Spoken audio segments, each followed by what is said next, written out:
you.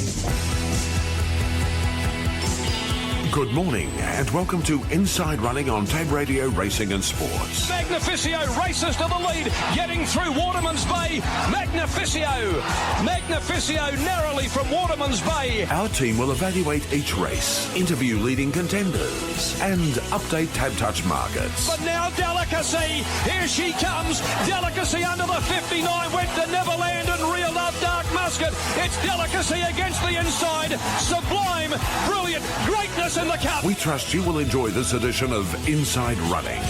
Now, over to the team for their look at today's meeting.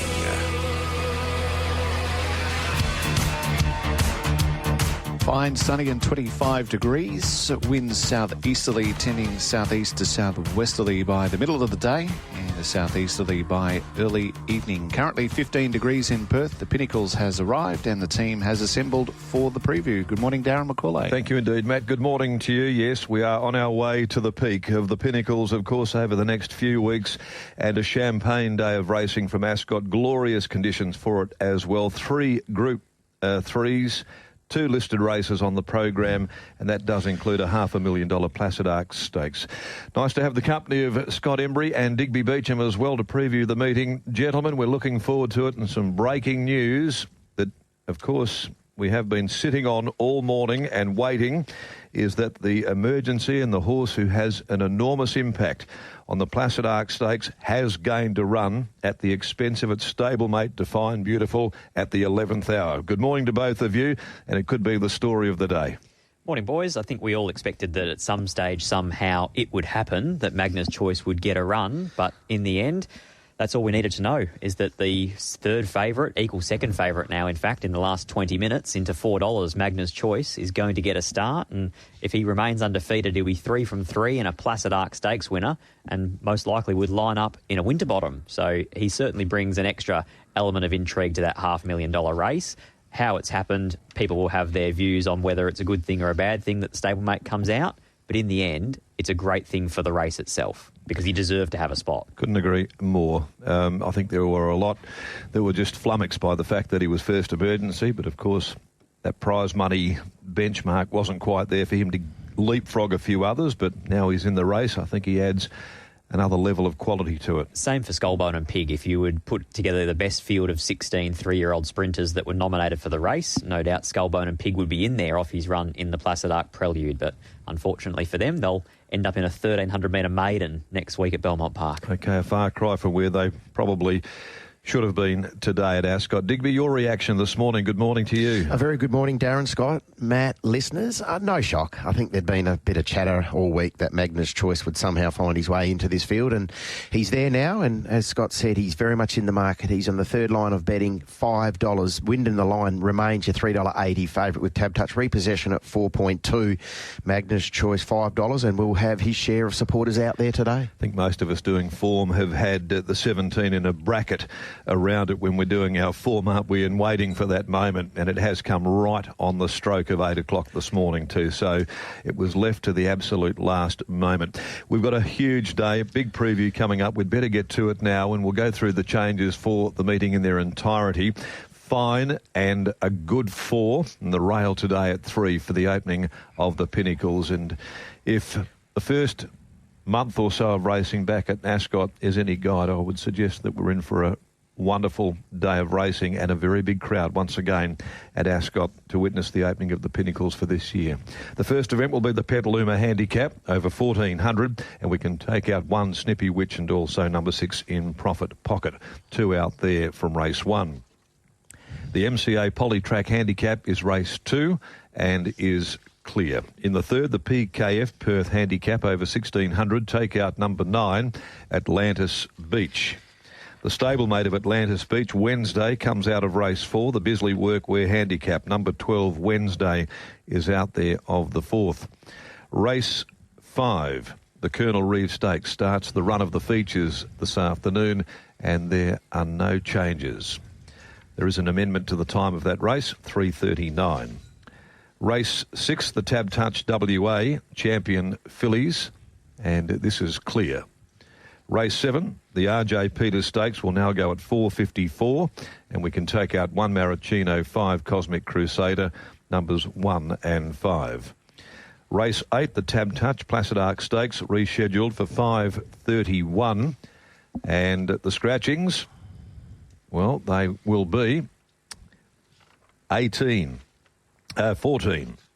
First of all, Define Beautiful. 18, God's Gate. 19, Catch Cutter. 20, Skullbone and Pig. Those scratchings have yet to make it officially up there onto the board for the TAB platform, Chris. And those scratchings still to be ratified, but they're with Racing Australia. And the last event on the card, this is the running of the Jungle Mist Classic at 6 minutes after 6, and we can take out 16 playing games, and also out there is number 18 in Olivia's Me Mama, 16 and 18. The changes for this huge meeting, one that we're really looking forward to. It's been greatly anticipated.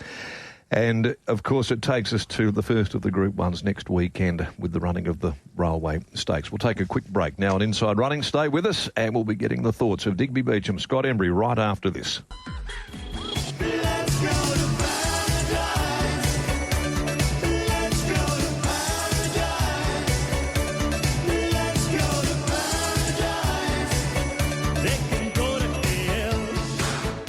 And it looks very much like it outdoors at the moment too, and it'll be delightful at Royal Ascot next year as well. Online at Motor Travel today, you can now look at the link there for the big Royal Ascot Racing Tour. Looking forward to taking that with George McAlgic. We can call George through the week on 9322 666, and they'll be with us right through the Pinnacles as well as one of our major sponsors on race day. Here's the market for race 1, the Petaluma Handicap, which boots Ascot off today at 9 minutes after 1. Matt? And we start with God's Gate, 310 in from 480, 350 Miss Sky High from 5, third elect at 460 from 550 First Beach into 650 for Our Rocky Bay, 9 Madame Magic and 18 and better the others. OK, well, First Beach is an interesting one here on the 7 days. Gets to 1400 for the first time and probably saw more backsides than a toilet seat last weekend, Scotty. And I think it's a wonderful setup here too. We all expect that God's Gate from Barrier 1 will fire likely to the front. He'll have Our Rocky Bay to his outside, who's got a set of shades on for the first time and can get a bit keen in his races as well. So there's a good genuine tempo to follow, and then the pairings behind them look the ones that are going to get the right run, that being a First Beach and probably also a Miss Sky High. In the end, I thought First Beach was very good first up. He was equally as impressive in the Ladies' Day Sprint. No luck when heavily supported in betting last week. 7 days later, 1400, nice map, and we're getting each way. 9 for me, First Beach in the opener.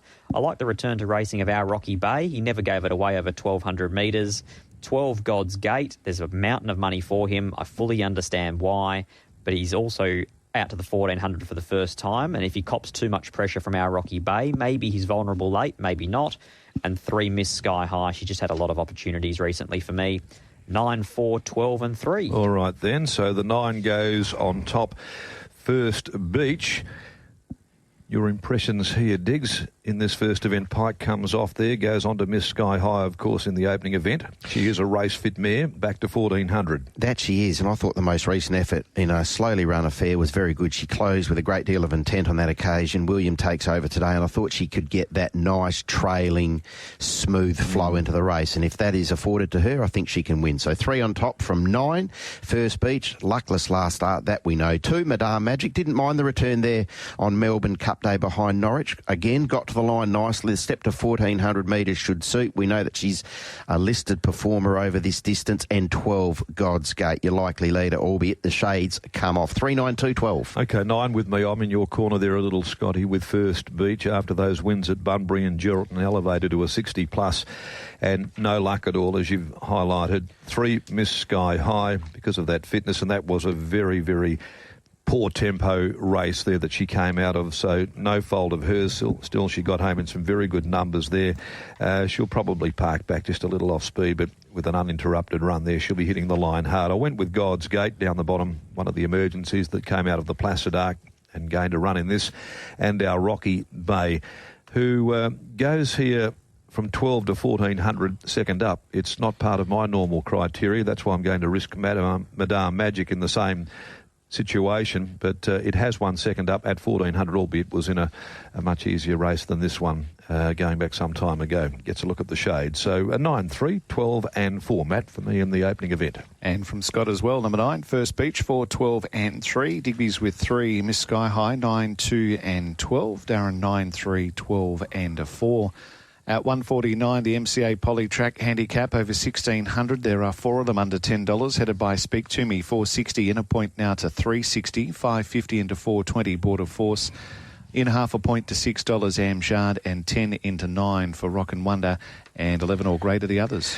Yeah, okay. Well, Border Force did end a fairly long losing sequence last time out there. Got the money, ridden right back, and I'm wondering if that might not be the key to Border Force being able to go again and pick up another victory, because you would imagine that Vic Corver won't have any issues about rolling to the front and rolling them along back to a mile with Rockin' Wonder, who's going well. Very quick. So's Profit and Power. So's Amjad. So's 5 down. So I probably look at the race in a similar vein of something to park off that speed and present at the top of the home straight. And I thought that Border Force looked that horse. Is it conceivable that Rockin' Wonder, and this is only my view here, I thought Rockin' Wonder would burn these others off quite comfortably if she wants to. I think it's got far, far earlier first 400 pace than maybe some of the others, and I can't imagine that they would want to lead. So I'm just thinking maybe if Rockin' Wonder can hightail to the lead, back to 1,600, back to, or being a fit horse, I thought it probably overdid things a little last start to break 150. That's good going. That's faster than average. It was a really good effort from Rockin' Wonder. He looks progressive. He's also snuck back in grade nicely here. I thought he was one of many winning chances in what looked a pretty even race. Yeah, okay. So you're going Border Force, are you? I'm going Border Force. Okay. Border Force breaks a 1,000-day losing streak. On patrol wins during the week. We can get them out of the sin bin and follow up. Border Force, his 2 runs prior when Paul Kesh rode him, he probably should have nearly won both of those. He was bolting and just never got a crack at them. So he's been in really good form all the way through. 9 Border Force, 1 Speak To Me. This horse has backed up 3 times and never run a placing. So I'm just a little bit wary that for a horse that'll go around close enough to $3 flat, that the profile might not be as good as it looks on first view. Had a perfect run too the other day. 8 Amjad's knocking on the door, 12 War Matters. Similarly, can sit back and try and zap them late. 9, 1, 8, 12. Okay, how do you see this all unfolding, Dick? Yeah, I'm with Border Force again, Darren. I think he's certainly been one of mine this campaign. He's going particularly well, and he was able to get over the line at his most recent outing. And I don't mind the gate there today for Chris Parnham. He can just watch it all unfold and then hopefully present him at the appropriate time. And if that's the case, I think he can beat 1 Speak To Me. 12 War Matters was a very good winner here at Ascot at his most recent outing. The form prior to that had been solid enough. We'd talked about that in the lead up to that effort last start. And 2 Profit and Power for the very much informed Luke Campbell again should be handy to what promises to be a genuine tempo. Even race, 9, 1, 12, 2. Yeah, that it is. I'm going to be a little different here and play the part that I think that Rockin' Wonder will go to the front. And I'm just thinking maybe with that bit of residual fitness from 18 back to a mile, and the fact that it has gone so hard in its last couple of starts where it punched out some big numbers, if that can be carried across into this back to the mile today, back in class as well, maybe the 5 Rockin' Wonder, but I think it'll be pattern dependent today. There's a bit of an easterly blowing out there this morning, Scotty. Southeasterly. Cooler one. But it's also forecast to swing pretty hard pretty early. Okay, all right. Well, we'll get this race at 1:49. It'll be interesting to see how the pattern is there at Ascot. I'm 5 each way from 9 Border Force clearly and 1 Speak To Me, 2 Profit and Power. 5, 9, 1, 2. Maybe there's a bit of value if Rockin' Wonder can do the right thing and make it 3 wins from its last 4 starts. Border Force from Scott, number 9, 1, 8 and 12. Same from Diggers first tip-wise, 9, then 1, 12 and 2. Darren's gone 5. That is Rockin' Wonder, 9, 1 and 2. At 2:28, the PKF Perth handicap. This is over 1,600 with 9 scratched. Favourite at 3:30 is Watch Me Rock. 380 now for Great Fortune. 440 Antique Miss. 440 out to 550 and back to $5 for Brave Spirit, and 12 or better on offer for the rest. All right then, Diggs. We'll let you fire a salvo here in the third. Which way will you be going?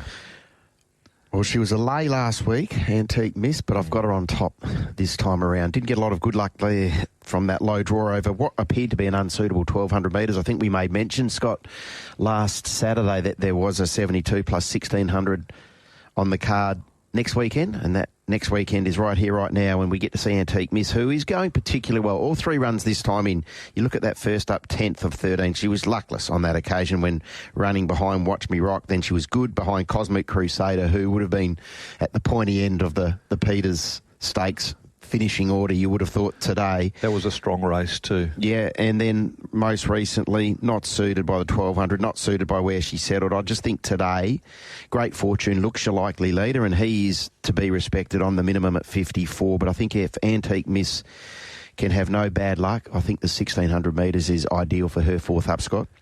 Does she end up nearly last? Yep. I took the opposite view in this race. I thought it was a great chance for Great Fortune to run them into the ground, because the way I see it, there's almost no breeze horse, and he's probably got Bad Wolf leaders back. Back onto the limit as well. That was something that was appealing. At the point of the home corner, when he goes for home, Bad Wolf probably not bringing the fence line into the race. With all due respect to the old boy, he's now 10 and going below his best. So I thought that Great Fortune here could really control and dictate this race, and with only 54 kilos on his back, I thought Brad Parner might be off and gone into the corner. I was actually quite keen on his chances. So I'll go 11, Great Fortune, and make him one of the better bets on today's program. From 5, Watch Me Rock. The shades went on last start, and gee, we saw a new horse. That was as impressive as I've seen from him ever. Yeah. To the point of he's probably gone lengths better with the shades on. You wonder if they have that same dynamic impact as at the they do time. First up when they do go to the races the next time around. Speaking of the shades on for the first time, Brave Spirit has a set of blinkers on for the very first time. He comes out of the Asian Bow. It's Super Smink, equal favourite for the Railway. It's Diamond Scene, winner of last week's Lucky Grey. It's Love and War, favourite for the Peters today. Aztec Ruler as well. I think Brave Spirit must be respected. And then I'll go to Antique Miss. I'm going to pop her down the order. 11, 5, 4, 2 for me. Okay, Diggs, it sounds to me as though you're going to go from risking her last time around and making her very popular in your selection for the third. Yep, I've got her on top too. Antique Miss from 4, Brave Spirit, shades on, and that form line which Scott referenced, I think, is going to hold this fellow in good stead. 5, Watch Me Rock, and 11, Great Fortune. 2, 4, 5, 11. I've made Antique Miss my best for the day. I'm really keen about her. She was not suited in on the rail there, got held up in the straight in that particular race. She comes off 7 days, very good at 1,600 metres, gets lots of ticks there. And at her 4th run in a campaign, she's 2 wins from 3 attempts. So 4th run, she seems to peak in those preparations, and I think that might well stand her in reasonable stead today. So 2 for me, keen. 11, the horse that will lead, I would think, comfortably, coming back onto the limit of 54 kilos. Big tick there. Brave Spirit with those blinkers, and 5, Watch Me Rock, now going to 1,600. Very good with those blinkers on last start, as Scotty indicated. 2, 11, 4, 5. Matt? So Scott has gone a BB, number 11 to beat 5, 4, 2. Diggers is with 2 to beat 4, 5, 11. Another BB, but with number 2 beside the BB, Antique Miss from Darren from 11, 4 and 5.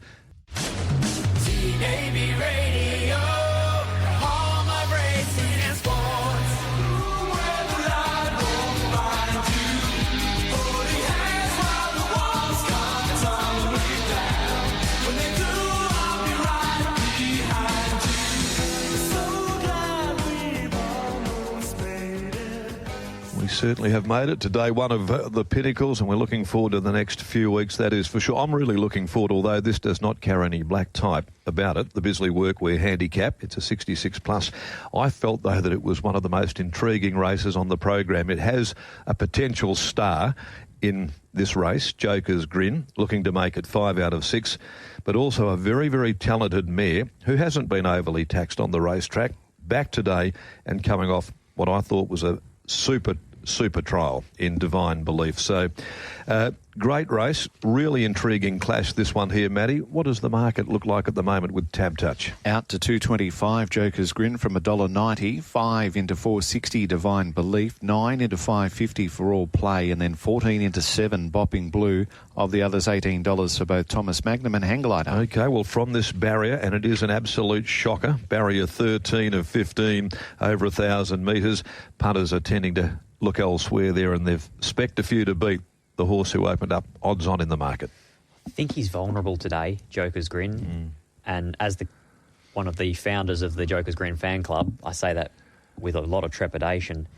I went into that first up run, like the majority of the world, thinking, what can beat him? Probably nothing. $1.70, $1.80, that's probably overs. I look at it today and I think 225 that he is now out from 190 is still risky punting. If he wins this from barrier 13, Diggs, I'd suggest here that he's a bona fide star because it's a monstrous mountain to climb. I think it's a better gate for him than barrier 1, though.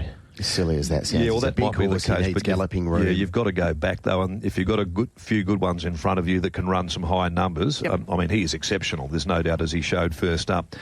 But you'd want to be absolutely, in that stratosphere, the next level, if you're going to win under those circumstances. Not saying that he can't, but I just think it's a really big task ahead of him. I think the best thing for him is that the horse drawn alongside him and one gate outside of him is All Play, who races really keen and probably ends up 3 or 4 deep. Does he have to follow All Play? Is that the one to follow in the race? That's what my plan would be. In that 3 deep line? If I was Paddy Carberry, find Sean O'Donnell's back and All Play probably pulls you into the top of the home straight. But the reason I say that I think he's a little bit risky today and he's a little bit vulnerable is because his main danger, being Divine Belief, is going to get a considerably better run than him, close handy to the speed. I thought she trialled super. Without the blinkers. She was excellent behind Western Empire in that trial. I agree. I've gone that way. I think that she can win first up, Divine Belief. We always have known that she's a mare of real quality and was just waiting to see her elevate to another level. I think she gets a chance this afternoon on her return, certainly to beat a very good one in Joker's Grin, who does command enormous respect. And the other horse I think is going really well and gets a nice 4.5 kilo swing on Joker's Grin's Hangglider. There's nothing wrong with the way he's doing things at the moment in this campaign. And Bopping Blue, another that can park on speed there, didn't trial before a first up win in much easier company than this, but the market liked him. $14 or $13 in, maybe a case of being a little overs, but they still like Bopping Blue a lot. I just think, as I said at the start of this race, it's a really intriguing clash. I didn't have it in me to tip against Joker's Grin as much as I don't think 225 is going to be a bet. First up, he still broke 33 seconds last 600 at Ascot. Incredible. He is the real deal. And getting warm at the end of that particular race. He's just going to need the right horse to bring him into it, because otherwise Divine Belief will be off and gone in front of him. 4 Joker's Grin, 3 Divine Belief, 2 Bopping Blue straight to the front, and 6 Thomas Magnum. He carries the same weight in this 66 plus as he did in the Prince of Wales and was only probably a length and a half off second or third. 4-3-2-6. Okay, you don't get a penalty either if you don't tip Joker's Grin under these circumstances, Diggs. 4-3-10-2 for I'm with Joker's Grin. I'm a believer. I think it's as simple as that. He's unbeaten at the 1,000 metres, and I think for the life of me he's going to build. He'll be spotting them some lengths, no doubt about that, but boy, oh boy, I think he'll be launching late, and if Divine Belief is wilting at the back end of 1,000, not saying she will because the trial was terrific, I think Joker's Grin can strike. So 4 on top from 3, Divine Belief, trialled every bit as good down there at Lark Hill as Western Empire did. 10 All Play, great to see him back, and 2 Bopping Blue. 4-3-10-2. Okay, there'll be a rousing response if Divine Belief can win from the many owners that are involved. Some real characters there too, and I think that she can win. I'd love to see Joker's Grin win from this obstacle, and that's what Gate 13 presents here. It's going to take a really good ride from Pat, and if Joker's Grin carries that wonderful first up performance into this afternoon, he's still going to take a fair bit of beating. But I just felt that maybe, as you've indicated, Scott, there, Divine Belief will have that break on him. She's capable of letting down to some very impressive numbers herself, and if she brings her best to Ascot today, she will take a fair bit of beating. So I'm marking them 3 from 4. Hang Glider next best, and I'll put number 10, All Play, in as my pick 4. 3, 4, 14 and 10. Matty? Scott is 4, and that is Joker's Grin. 3, 2, 6. Diggers is 4, and that's Joker's Grin. 3, 10, 2. Darren is 3, and that is Divine Belief to beat 4, 14 and 10. The Colonel Reeves Group 3 is at $3.39 this afternoon over 1100. They're all in and rock solid at $3. Western Empire 31. Hot Z Man Crush out to 15. 9.50 to 11. Snow Dome goes to Walks 51. $15 Boots Like Bruce. Saloon Bar 9 out to 12. Almighty Class 4.40 into 3.60. Kripolenko 31 out half a point to $8. Now rope them in 23 Capital Flight and 16 Rock and Rupert. Yeah, good race. This one, once again, it looked a great clash. Almighty Class going for a hat-trick of victories, and we've seen him run the clock this preparation so far. Western Empire back in action, coming off the back of those trials that Scotty you've already touched upon there. Diggs, Gate 1. Where does he settle here, do you think? Yeah, because there's question. some really, I guess, diverse views on the race from those doing form. Yeah, I wasn't entirely sure whether he would box seat or perhaps be 3 back the fence. I don't think William will be out there to bustle him. In saying that, he is leaving the barriers really, really swiftly at the moment, Western Empire. I just think he'll be nice and fresh out of the gates, but I don't think William will drive him mad to necessarily have the back of potentially a Man Crush here with the shades on. I thought was your leader. Yeah, I looked at it that the trials aren't as, high octane in races like this here, are they? They come out a bit more sedately, and he was able to be there and outside the leader in the first of the trials, which he absolutely, I thought, bolted in there. He hasn't even turned the reins on him, Pikey, there that day, and then the last time out, he was kept wide on the course most of the way in the trial there, and he was untouched as well, with Divine Belief going to the line with him. But this is a little different. There is going to be a lot more speed early on. They are going to blister with Man Crush, blinkers going on. You would think that Capital Flight's going to come out with a sting in his tail as well from barrier 4. And then you've got Almighty Class. Well, no doubt you'd have to think Holly's going to come across and try and park him there near the speed at least. So does that put William back further on the fence than maybe some think? I thought he probably would end up 3 back the fence because that's where I had him mapped. Yeah. If it was 1200, maybe he does enough to hold leaders back. I think at 1100 he might. So who lands in the box seat, Scott? Sorry, who lands in the box seat? Boots Like Bruce. Yeah, he jumped well the other day, didn't he? Yeah, he jumped brilliantly the other day. He jumped quicker than Bravo Centurion. Yeah. He's a really strong horse, 12 to 1400 and a great draw. I think he's somewhere in this race as one of those forgotten horses in many respects.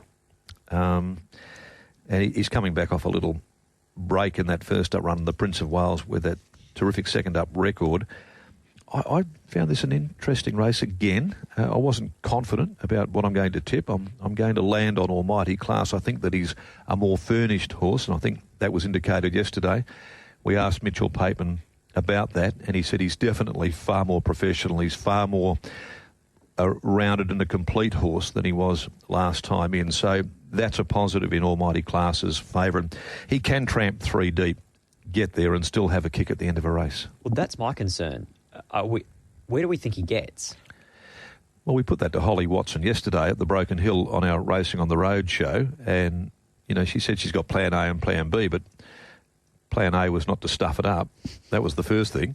And Mitchell said that if he was 3 deep and flowing into the race, he would be much happier with that than being back and cluttered and wanting to fight Holly in the run. I agree with that, but gee, he'd want to be good to win at this level from 3 deep, no cover. I thought he'd get to the breeze. I thought Man Crush would hit the fence. So where do you have Snow Dome? Well, I would have thought nice and fresh, admittedly, but I thought maybe, just maybe, he could be 1-1 or 1-2. I thought Snow Dome was 1-1. Did you? Yeah, okay. I'm going to tip into him here. I think he's the forgotten horse. So who leads, Scott, in your eye?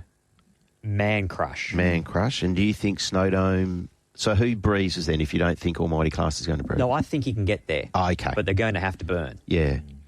Yeah. I know the stable were bitterly disappointed that he had to come out a couple of weeks ago, Snow Dome, and miss the Prince of Wales, because it sounded to me as though he was absolutely raring to go. And on the same day, they had to take out Zip Away, and you watch how well Zip Away went last week. So there's nothing wrong with how those two horses are No, going. I've got him very, very high up the order as well. Great race, this one, Diggs, isn't it? The Colonel Reeves. Terrific. Last year's winners in it. We haven't even mentioned him. Poor old Hot Zed. But it's a different race this year, that's for sure. I'm going to go with 8 from One Western Empire. I will be keeping a very close watch on Willie's ride there. And you can imagine here he'll be trying to pick those runs. If he gets a bit more of the rub of the green that he has been getting, and he was really sort of down on himself last week, wasn't he? Just not finding the runs that he would normally get. Well, that'll change for Pike, as it often does. And you can just see him probably, looking for half runs that he can make runs of on Western Empire. And he's a big, strong, powerful horse that will get him through those gaps. And he can let down, as we've seen. He hasn't tested him in these 2 trials. I think he is the danger with Snow Dome very, very much in the mix in the race. And I'm going to include Boots Like Bruce as well. I love the fact that he's a strong horse, 12-1400, and that could really mean a lot going into this race in what could well be a pressure-packed 1100. 8, 1, 4 and 6 Diggs. 8, 1, 4 and 6 for I.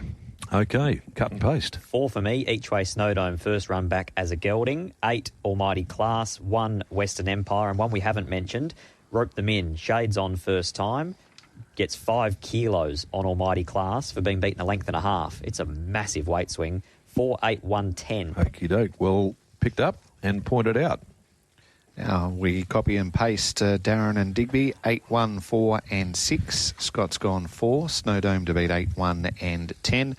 In the Colonel Reeves, race number 6 this afternoon goes out at 4:15 for Tab Touch, the WA Champion Filly Stakes. Another Group 3, this is over 1,600 and $16 Earth Storm. Ron's Final Flutter, 360 out to 420. 16 into 10 Divine Impact. Flower of Gold, 420 into 310. Outer Point to 750 Storyville. Heavy Metal 31 from 6 into 550 Diamond Dancer. Nickel Play is out to 14 from 750. Cashel Palace 15, 101 Rosie Can Run. Zucconi's at 34 and 151 Ginger and Tonic. Okay, Scotty, Diggs, it was the Burgess Queen Stakes that brought us here to this culmination for the fillies at this mile journey, and it was a hotly run Burgess Queen. We had the tearaway pacemaker and eventual winner London's Image going around, and then they've changed tack and they've gone back in distance here, so we don't get the same level of speed in a race where they just opened up. And whilst we had Diamond Dancer hunting that speed all the way, I thought it was a bit of bumper cars back there with the others in the field, and there were a number of horses that I thought had legitimate excuses in the race. And even on Diamond Dancer herself, I mean, they protested 4th versus 1st with the interference that they copped in the last 150. Exactly. It was a bit of a bumper car job up the straight. And she now finds the fence without challenge. She probably leads here without a lot of pressure. So I thought Diamond Dancer was a legitimate chance. I love the run without luck of Flower of Gold. I love the last 200 of Ron's Final Flutter. Looked like she just wanted a bit further and gets it. I thought Storyville had legitimate excuses. I must admit I struggled trying to analyse the Burgess Queen form because there were so many horses that were great runs without luck. Yeah, I think you can tip a few in the race with legitimacy, and you'd still have 3 or 4 goes at finding the winner and maybe miss, potentially. But I think the eye doesn't lie, as we often say here, and I felt that the runs of Flower of Gold, who got held up and had to cut back inside of a couple of horses to find room, Ron's Final Flutter seemed to be the one that had the least amount of excuses in that race. Is that a fair comment? I thought she had the best flow into it of those main fancies in the race. Yep. I'm with you. I'm going to go Flower of Gold. I thought if you stood them side by side at the top of the home straight, that Flower of Gold might have a more ping. I think she's got a really nice turn of acceleration. 4 Flower of Gold. 7 Diamond Dancer. I'm big on the fact that she doesn't do the bullock work today. She finds the fence in her own right and can control proceedings. 2 Ron's Final Flutter and 5 Storyville, who just never settled at any stage. Willie Pike spent the majority of the race fighting her, and as soon as he stopped fighting her, then she found bad luck. So I still thought that she was full of merit in that race. 4, 7, 2, 5's how I put them in order. Yeah, okay. It sounds like a nice set of numbers to me as well, Diggs. 4 Flower of Gold for myself, Darren. Quite keen on her. I thought the effort to change direction in the manner that she did and still attack the line like she was able to was quite encouraging, and the 1,600 metres looks very much in her wheelhouse. So 4, Flower of Gold on top. From 5, Storyville. It looked like she had a little bit to give the other day. I expect that they'll ride her similar today, let the pace go, and then William Pike doing what William Pike does best and try and pick those runs. 2, Ron's Final Flutter. There's no knock on any of her 4 runs to this point in her career. And 8, Nickel Play. I'm still a believer in this horse. Stevie just had to sort of take hold a couple of times in the straight there in the Burgess Queen. Hopefully a more sedate slash, I suppose, accommodating tempo for Nickel Play today could work in her favour. I still think she's a filly with some ability. 4, 5, 2 and 8. Yeah, well, that makes it unanimous then, because I'm with Flower of Gold as well. I think Simon Miller's Yard is very well represented here in this particular race. He, of course, has won it going back some years ago with that very good filly in Miss Rose de Largo, and overdue for another win in this particular race. So I'm marking 4 down ahead of 2, Ron's Final Flutter, 7, Diamond Dancer. I'm going with Storyville as well. Everywhere that Willie seemed to go, the gate closed on him and he went to the line frustrated. The fact that he just never, ever had the opportunity to let her lengthen and wind up. So she's definitely in my mix. 4, 2, 7 and 5. Matt? The numbers there, Scott, 4, 7, 2, 5. Digby, 4, 5, 2 and 8. And Mac has gone 4 to beat 2, 7 and 5 in race 6. Let's take a break and come back on the other side of it to check in on the Group 3 Peters Stakes. Don't forget, through the week, you can call George McAlgic, 9322 666, and inquire about Motive Travel's outstanding Royal Ascot Racing Tour from the 11th to the 18th of June 2025, a racing tour fit for a king.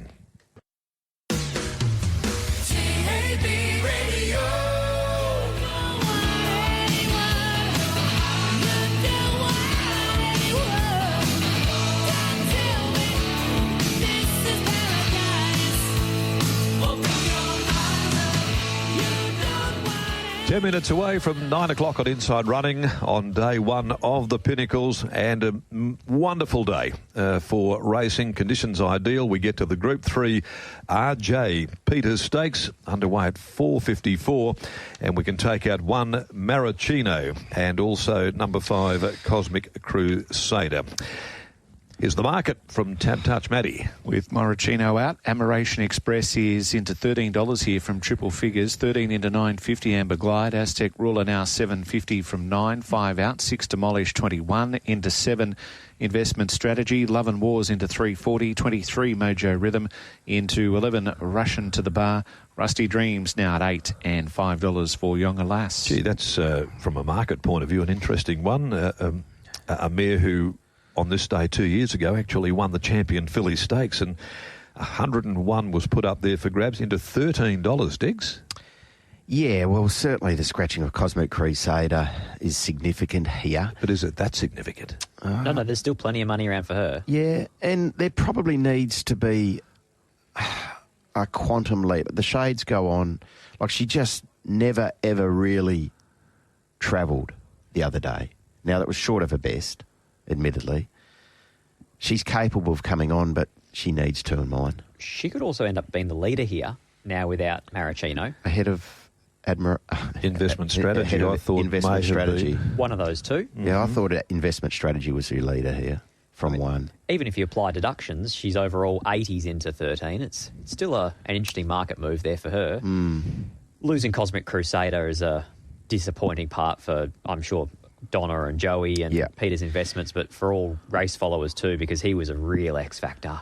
Yeah, he was right in the zone there, and we're all excited about what he was potentially capable of delivering in this spring. But of course, the other horse in the race with the Cerise and White, who's missed a place only once in 8 starts, and clearly a very good mare. Second up, she's unbeaten, and that's Michael Grantham's War Decree mare in Love and War, who gets a look at the blinkers second up, comes through that Asian bow, and it was a terrific performance. It certainly was. She's always worn the near side blinker ever since arriving here in Australia, so they've just gone with the pair of cups here today, and for her to produce that in the Asian bow first up, I thought was huge. Her trials were good without being great, but to show that and run second to Super Smink, who, as we've said before, is equal favourite all in for a railway stakes, I think that and Aztec Ruler out of the Asian bow is the starting point, Digby.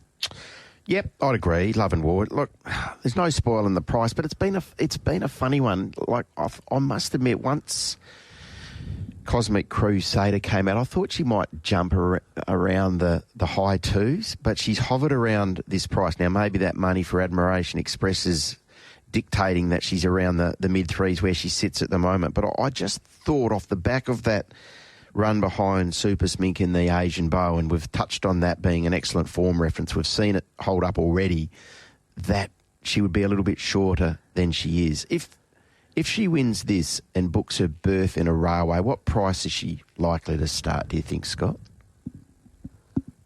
$9, $10? Really, that short? I'd say so. Well, I mean, it just depends on barrier draws and all that type of a thing, doesn't it? She's going to have to take up a bit of percentage. Yeah. Good chunk of it. I mean, the railway's also going to be $7 or $8 the field. And you reckon she'd be right there? If she drew a gate. Yeah, okay. Because if she won this, she may also get the services of Willie Pike. Yeah, I think it's a lot to play out, isn't it, too? You know, she's got to get through here and get this done today first and foremost. So, look, I think that she can win as well. She gets the full set of the shades on. You know what you're going to get with Love and War. She was beaten by the horse, I think, all things being equal, and with a reasonable draw next week, can win the Group 1. I love the way that she's flying along at the moment there. Great to have her back in the zone. There's another one here, still at reasonable odds in the market, and that is Ross Price's mare Amber Glide, who goes to 1,500 third up. The first up run to Almighty Class I thought was an absolute blinder. To get home in 32.6 was just extraordinary. And then she went to a 12 second up to Almighty Class, and she got back again and had to produce some high numbers, maybe the edge coming off her. She's very, very good at 1,400. She's won 4 of her 6 at that particular journey. And I think that she might be ready now and perfectly equipped to go to 1,500 this afternoon. I think at the each way she's deserved of being high in the selections for this race. I've marked 8 from 3. The blinkers go on for the first time, Rusty Dreams. There was a time there when they were riding her for a bit of speed. I mean, is that a throw at the stumps type of a situation, do you think, here with the shades or not? Well, for a lot of these, if she wins, she goes to the railway. So you may as well put them on now. Remember one day there she went faster than what Marwong ran in a railway stakes. She went 134 and change. When she had the bee in a bonnet behind the gates. Yeah, I remember that. Yeah, she let rip that particular day, didn't she? So, you don't know there, but I think, all things considered, I would have thought that Investment Strategy, who's 2 for 2 second up there, and maybe second up can go okay here as well. He's at a bit of value still, and Admiration Express, the one that they've plied all the money on. And the other one too, I think, Diggs, is probably worthy of having a look at, is Russian to the Bar, who had enormous excuses behind Cosmic Crusader and hadn't trialled before that first up run. Yeah, he was good. Didn't get a lot of luck in the straight, no doubt about that. It's a good race, even race, as you'd expect with so much at stake. I went 8, Love and War, from 7, Investment Strategy, who drops 4 kilos. He worked hard to find a spot outside the lead, and I didn't think all things being equal wasn't that bad when beaten just 3 lengths behind Cosmic Crusader. 4, Aztec Ruler, comes out of the Super Smink Asian Bow race, and 12, Yonga Lass. As silly as it sounds, I think this gate is probably better for her racing profile than what she did encounter first up. 8, 7, 4 and 12. I tend to agree with you there on that score. Okay, Scotty. 8, Love and War. 4, Aztec Ruler. He was enormous in the Asian Bow. 3 deep doing all the work and was still there to run third. 3, Amber Glide. 12, Yonga Lass. 8, 4, 3, 12. Yeah, it's interesting, isn't it, too? It's a 94-plus rated race, and you can only find a couple of probably over that rating, and he's at the 94, second highest rated horse in the race. Well, he is the highest rated horse now. That's right, yeah, now that Maracino's come out. So, yeah, so you can take that for what you like there. Maybe 1,500's a stretch for him, but certainly I think if he could deliver that type of a performance from the Asian Bow here, he's in the mix. Can't tip them all, though, in race number 7. And Scott has gone 8, 4, 3 and 12. Digby 8, 7, 4 and 12. Mac, you went 8 and 3, and then after that? 11 and 10. 11 and 10. So it's either love or war in the RJ Peters. As we go to race 8, the Tab Touch Placid Arc Stakes, it's over 1,200. And 14 and then 18 through to 20 are out. First 4 jackpot over 32,000 carries over at 5.31. Sir Dreamerlight at 31, 26 Keep It a Mystery, Angels Impact 101, 460 now repossession. Sharino at 13, 18 Horcrux, Wind and the Lion 380 to 350. Ripper Farouk 34, 850 out to 12 Maddie Girl. Siren Assaults at 16 out from $8.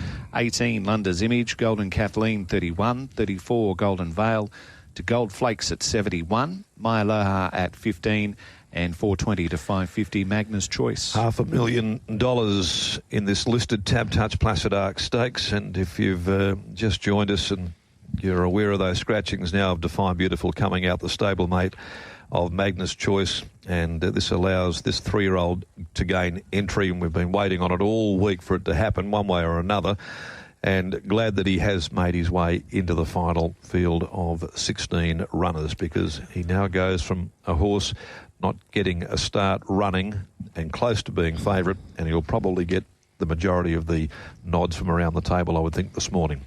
Incorrect? No, Correct. I'm team Wind and the Lion. Okay. I think people were harsh on him first up. You want to be a bit more settled than he was the other day, Scotty. Correct. I think hopefully with the freshness coming off him, he was just way above himself in the mounting yard behind the barriers. He was a real handful. And then after all that, he settled almost last over 1,000 metres, came widest on the corner. He clocked the fastest last 600 even into 4th, and now he draws a gate. I think it wasn't as visually impressive as West Star, but profile-wise it's the same thing. West Star in the Max Simmons, drew wide, went back, second up, drew good, sat closer, and got the job done. I think he can get a lovely run today, Wind and the Lion, and I'm being forgiving of what I saw first up. Where does he land, Scott? 1-1, 1-2.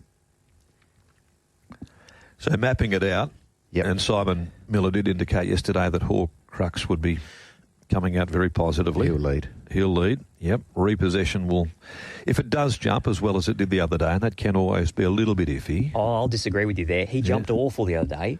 And built speed because no one else wanted to be there. Because Willie Pike didn't cross him on Sinful well, I take Living. that point. No, I think that's a fair assessment. So I think today the difference is Horcrux wants to cross him. Oh, he'll cross repossession. Chirino probably wants to cross him as well. More That's than the likely. one. That's if repossession doesn't step. Yeah. Chirino could cross him and all of a sudden repossession's 3 back the fence. Where does a horse like Keep It a Mystery at big odds Well, there, but with blinkers going on? And that's the thing. Ripper Farouk's an on-speed horse, keeping a mystery cups on. So and you got London's Image finds a way to the breeze, I would think. She's quick. Bit of pressure there. Yeah, there's a lot of pressure there. So do you think you'll settle 1-1 in your selection? 1-1, 1-2. Okay. Close handy. All right, but the key will be, no doubt, what's the horse's demeanour going to be in the yard? Yep. Because as soon as you looked at him, Digby, the other day, you wanted to lay off as quickly as you could. 100%. Yeah, no, to be fair to the horse, given his mannerisms pre-race, and he sweated up, he was on the toe, for him to do what he did and run 4th without ever threatening to win the race was very much a pass mark for me. Very much a pass mark. So hopefully with that edge off him, he can go there today, behave himself in the yard, handle the occasion. There's going to be a lot of noise and everything there today, and just have a good preliminary, do everything right. And I think if he does everything right, he's your best horse in this race. Okay, well, I had him on top, but there was a caveat, and the caveat clearly was whether the first emergency had gained a start.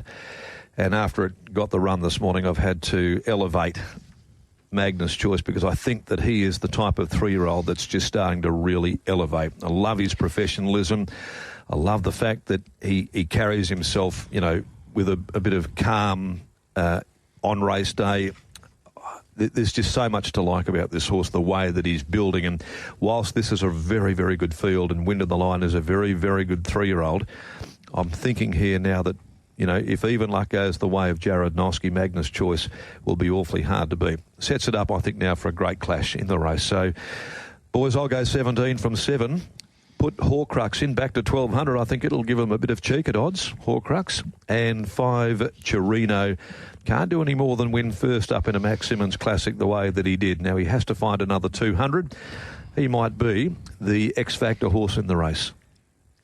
So I'm going 17, 7, 6 and 5. 7 for me, Wind in the Lion. 4, Repossession. If he's 3 back the fence, it's ugly. If his leader's back, I think he can still win. Yeah. 6, Horcrux, agree. He'll give plenty of cheek. And 17, Magna's Choice. 7, 4, 6, 17. Yeah, I'm in the corner of Scotty here with Wind in the Line. I think he's a very, very talented horse, and this has been a target race all the way through, and you can understand why. So 7, Wind in the Line to enjoy a good run and get a Tab Touch Placid Arc Stakes to the mantelpiece for Sean and Jake Casey. 9, Maddie Girl for me. I think she's going to be able to park the speed. She needs tempo. She hit the bridle pretty hard in that Belgravia run 2 back, and I think today she actually gets a gate which is going to suit her racing pattern. So I think she's potentially a blowout. 17, Magna's Choice for the reasons outlined, and 4, Repossession. Good even addition of the Placid Arc Stakes. 7, 9, 17 and 4. Okay, then. It's been near on 20 years since Trevor Andrews last won this race, by the way, and that was with Money Exchange for the O'Mearas, and doing it today with Magna's Choice engaged in this particular race. So good luck to all concerned there. Looks a great edition of it there, and they're hunting $500,000 in that listed feature this afternoon, Matt. 7 is the tip from Scott, 4, 6, 17, as is Digby as well. 7 to beat 9, then 17 and 4. Darren is with 17 ahead of 7 from 6 and then 5. The Jungle Mist Classic ends this evening at the start time of 6:06 for the final event, and the market with Tab Touch shows $9 Baby Paris, 41 Live to Tell, Laced Up Heels now 7.51, Carly Rocks 5.50 from $7, The Boss Lady, Twain's Angel is at 6.50, 16 Duchess of Gossip from 23, out to 18 Malkar Pindari, Generosity is at 11 after opening 8.50 and hitting 12, 101 now Valency, Bon Joy at 11 in from 26, 71 Laquetta's Gift, Sentimental Belle is at 14, 7.50 into 4.60 Taropa, Noteworthy 61 down to All Medal at 151. Gee, they're backing a couple of Jason Millers this afternoon. Gents, this to me is an exceptional edition of the Jungle Mist Classic. Great way to round out the afternoon of racing, and well done to those programming here to leave a race of this quality as the last, Scotty.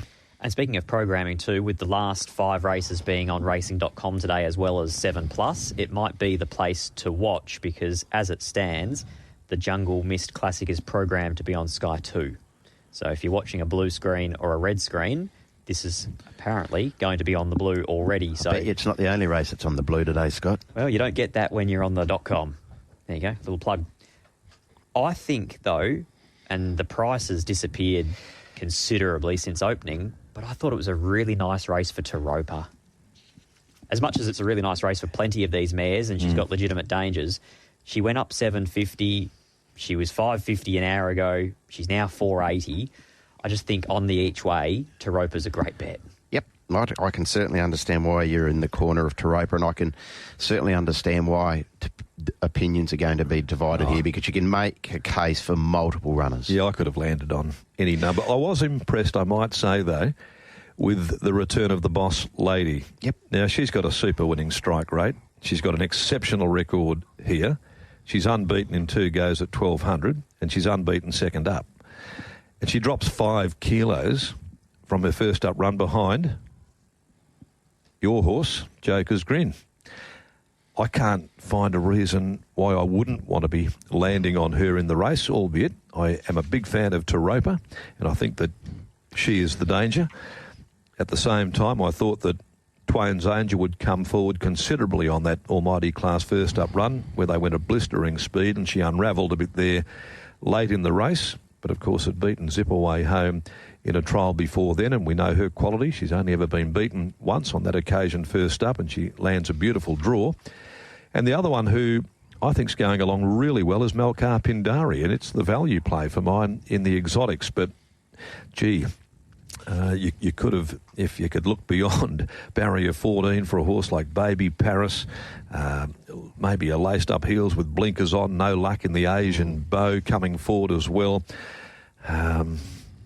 Bon Joy with the money that's there as well for her, the winner of 8 of 14. So many horses here that legitimately carry an enormous amount of interest. 14 though for me, Taropa, I think each way for a mare that's never missed the top 2 after 8 starts and maps to get a lovely run is easy punting. 14 Taropa for me, 6 Twain's Angel, forgiving of one performance that was below par for her, especially after Maddie Derrick gave her such a good run. 5 the Boss Lady. My concern with the Boss Lady is she comes into barrier 2 now, and if she's 3 back the fence and the tiring leader could be all metal at 200 to 1, that fence line could be in a little bit of trouble.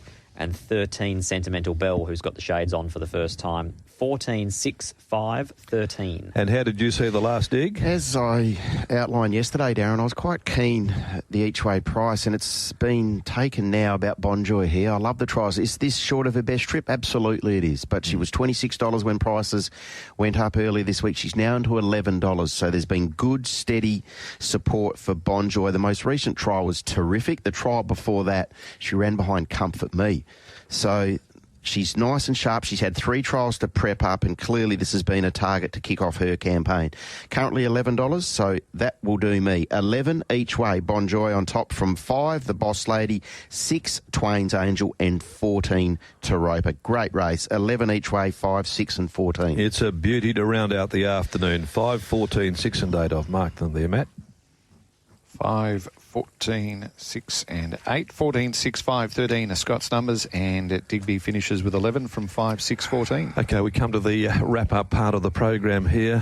The best lay and your play of the day, if in fact you have one even there. No commitment, Diggs. Okay, my best race 5. Sorry, I'll tell a lie. I'll get it right here in a minute. Race 6. Number 4, Flower of Gold for me in the Champion Fillies. Apologies there. I think that she can win today. Race 6, number 4, Flower of Gold, my best. All right. Flower of Gold there for you. Well, do you have a lay of the day? Your play of the day? My lay of the day, all good things must come to an end. I don't want to do it, but I'm doing it. God's Gate in the first. Even though he's your likely leader, I'm just wary. 14 cups off, but he'll probably go there and bolt in now. So God's Gate is my lay. My play, it's a 3-leg place multi. Antique Miss into Divine Belief into Investment Strategy. You can get $7.56 with Tap Touch. Good work. Okay, then. I'm having a buy from the play of the day. I was still hemorrhaging after Wednesday, Scotty. My play will be in race 4, Joker's Grin, Divine Belief, Quinella. Okay, then.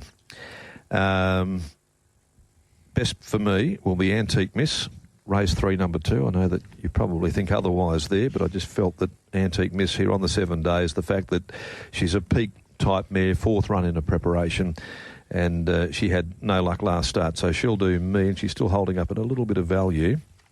And this could unravel very, very quickly for me, because in the Colonel Reeves, where I've tipped Almighty Class to win, therefore, at $2.90, I've got to knock Western Empire. If he gets into traffic congestion and things don't go his way, then he could be at a bit of froth and bubble from barrier 1. So for that reason, I'll make him my lay for the day, Western Empire, but he's going enormous, as we've seen in those trials. So plays of the day, I think I'll just let the horses do the playing out there today, and I'll just do the spruiking. Best, race 3, number 11, Great Fortune. Race 9, number 14, Taropa. And I will knock race 3, number 2, Antique Miss. Okay, I like that. That's good. Nothing like drawing swords here on the show. Have a great day. You've got a lot coming up, of course, today, and there's a big coverage as well from down in the Great Southern. Big Red, Little Red are down there. Michael Heaton and Matt French will bring all the Albany racing to racing.com from 3:10 onwards. Okay, you can join the Mighty M's there. And on Racing WA TV on 7+ all day, of course. You can see it nearly everywhere. Correct. Can't you? The racing here from Ascot today. Diggs, looking forward to seeing you there trackside. There. You wouldn't be missing this one. No, wonderful first day of the Pinnacles. Best race day we have all year. It is an absolute beauty, that is for sure, as we continue our march through the wonderful spring of racing here and to the first of the Group 1s next weekend. Don't forget, check in with George McAlchick at Motive Travel and inquire about the Royal Ascot Racing Tour for 2025, 9322 or you can check it all out on motivetravel.com.au. Find the link there and that'll give you all of the information that you require. It is very well priced, a great experience, and one that many West Aussies have really enjoyed over the years. Thanks for your company this morning, and also for the work of Maddie McDermott. We're looking forward to being back with you before they go in the opening event this afternoon, the Petaluma Handicap from Ascot on day one of the Pinnacles at 1:09.